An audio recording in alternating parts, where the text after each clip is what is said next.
Hello friends, welcome back to my channel max education. So আজকে তোমরা thumbnail দেখে বুঝেই গিয়েছো যে আমি কি আলোচনা করতে যাচ্ছি। তো আজকে আমরা আলোচনা করব নবম শ্রেণীর দ্বিতীয় মূল্যায়নের বাংলা নমুনা প্রশ্নপত্র 2025। এটি খুবই গুরুত্বপূর্ণ ভিডিও এবং এইখান থেকে যেসব কোয়েশ্চেনগুলি আমি আলোচনা করব সেগুলি অবশ্যই তোমরা ভালো করে দেখবে। এখান থেকে অবশ্যই তোমাদের কমন পড়বে এবং পরবর্তীতে আমি সাজেশন নিয়ে ভিডিও আরেকটা বানাবো, কিন্তু তার আগে তোমরা এই নমুনা প্রশ্নপত্রটি দেখে নাও। তোমরা এখান থেকে বুঝতে পারবে যে তোমাদের বাংলার প্রশ্ন কীরকম হবে, কোথা থেকে কীরকমভাবে হবে এবং কি কি আসতে পারে। তো চলো শুরু করি। 1, সঠিক উত্তরটি বেছে নিয়ে লেখো। 1 × 7 = 7। 1 আলালের ভাষায় রচয়িতা হলেন। এখানে অপশান দিয়ে আছে ক হরপ্রসাদ শাস্ত্রী, খ রবীন্দ্রনাথ ঠাকুর, গ প্যারীচাঁদ মিত্র আর ঘ জীবনানন্দ দাশ। তো এখানে গটা উত্তর দেখো হেডলাইন করাই রয়েছে। তারপর 2, মিস নোবেলকে স্বামীজি যে নামে আখ্যায়িত করেছিলেন সেটি হলো নিবেদিতা। তারপর চলো 3, নেভেনা তার যা নেভেনা তা হলো বেদনা। তারপর 1-4, গঙ্গাসাগরের ঢেউয়ে কে ডুবে গেছে? উত্তর তারা। তারপর 1-5, রাধারানীর বিবাহ না হওয়ার কারণ? বয়স, উদ্যমের অভাব, দারিদ্র্য, কোনোটিই নয়। তারপর 1-6, রিক্সা শব্দটি যে ভাষা থেকে বাংলা ভাষায় এসেছে তা হলো জাপানি। 1-7, সমষ্টিবাচক বিশেষ্যের উদাহরণ দাও বা উদাহরণ হলো ঘ শ্রেণী। ওকে, চলো তারপরে 2-এর দাগে আমরা দেখে নিই। তোমাদেরকে আমি একটা কথা বলে রাখি, আমরা এই চ্যানেলে আরও সাজেশন নিয়ে ভিডিও বানাবো। তোমরা যদি কমেন্টে বলো তাহলে আমরা ক্লাস 10-এরও ভিডিও বানাবো অবশ্যই, কিন্তু তোমরা যদি আরও কোনো বিশেষভাবে কোনো ভিডিওর যদি প্রয়োজন হয় তাহলে তোমরা আমাকে কমেন্টে বলতে পারো, আমি অবশ্যই তোমাদেরকে রিপ্লাই করব এবং সেই অনুযায়ী আমি ভিডিও বানাবো। ওকে, সো তোমরা প্লিজ সাবস্ক্রাইব করে নাও আর নোটিফিকেশনটিকে অন করে দাও। চলো তারপর 2-এর দেখি। কম বেশি 20টি শব্দে প্রশ্নগুলির উত্তর দাও।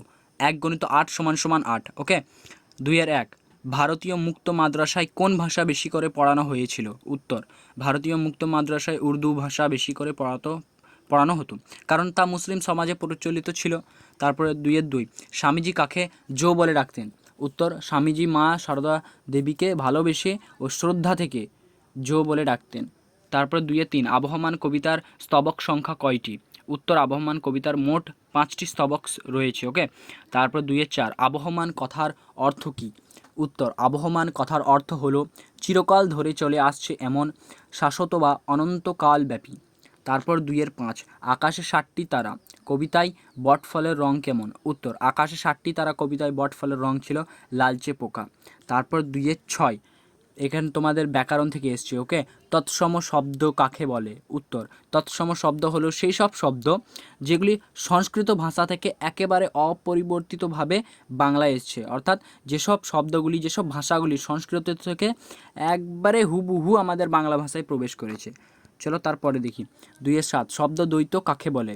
উত্তর, শব্দ দ্বৈত হলো দুটি সমার্থক বা কাছাকাছি অর্থের শব্দ একসঙ্গে ব্যবহার করা, যেমন দুঃখ, কষ্ট, রাগ, ক্ষোভ। তারপর 2-8, অব্যয় কাকে বলে? এটি খুবই গুরুত্বপূর্ণ কোয়েশ্চেন, তো তোমরা একটু ভালো করে দেখবে। উত্তর, অব্যয় হলো এমন শব্দ যা বাক্যে ব্যবহৃত হলেও রূপ বা স্বরূপ পরিবর্তন হয় না, যেমন আজ, এখানে, কিন্তু। তারপর চলো 3-এর, কমসে কম এখান থেকে কম বেশি 150টি শব্দে যে কোনো একটি প্রশ্নের উত্তর দাও। ওকে, 1 × 5 = 5। আমি এখানে উত্তরগুলি বলছি না, কারণ উত্তর বললে প্রচণ্ড ভিডিওটি বড় হয়ে যাবে, তাই তোমরা উত্তরগুলি স্ক্রিনশট করে নাও। আমি তোমাদেরকে জাস্ট কোয়েশ্চেনগুলি বলে দিচ্ছি। ওকে, এরই মাঝে বাংলার প্রাণ উৎস নির্দেশ করো। গ্রাম বাংলার সৌন্দর্য ও প্রাণময়তা কীভাবে প্রকাশিত হয়েছে কবিতায় তা বর্ণনা করো। উত্তরটি দেখে নাও।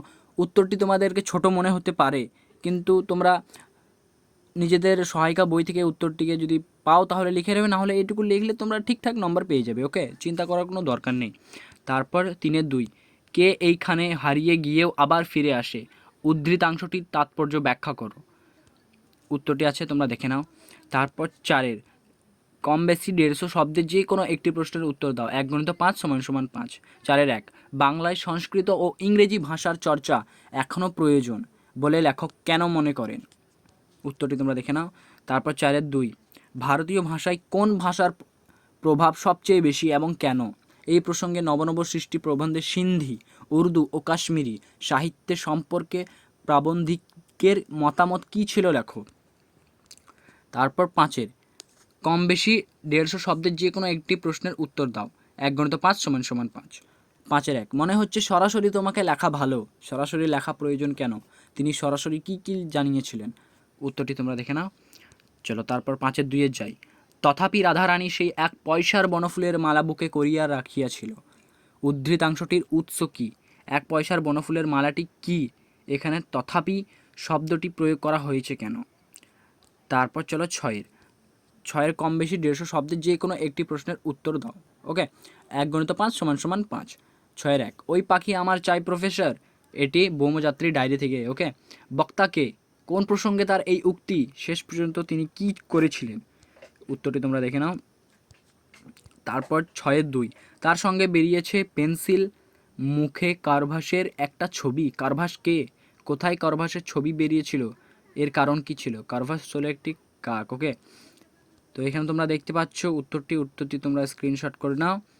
এখান থেকে দুটো দিবে তোমাদের ব্যোমযাত্রী থেকে, তোমাদেরকে যে কোনো একটি করতে হবে। চলো তারপর 7 যে কোনো একটি প্রশ্নের উত্তর দাও। এখানে ভাবার্থ দেওয়া আছে, তোমাদের একটা ভাবার্থ আসবে আর একটা সারাংশ আসবে।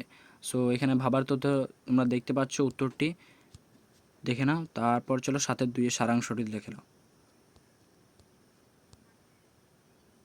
সো এগুলি ছিল তোমাদের আজকে নমুনা প্রশ্নপত্র। এখান থেকে আশা করছি, I feel and I hope that এখান থেকে অনেক প্রশ্ন তোমাদের কমন আসবে। তোমরা কোনো মতেই ইগনোর করো না এগুলি, জাস্ট তোমরা একবার চোখে নিও। তোমাদেরকে অত ভালোভাবে পড়তে বলছি না, তোমরা জাস্ট চোখ মেলে দেখে নিও, তারপরে আমি সাজেশন প্রোভাইড করব, আমি তো রয়েছি।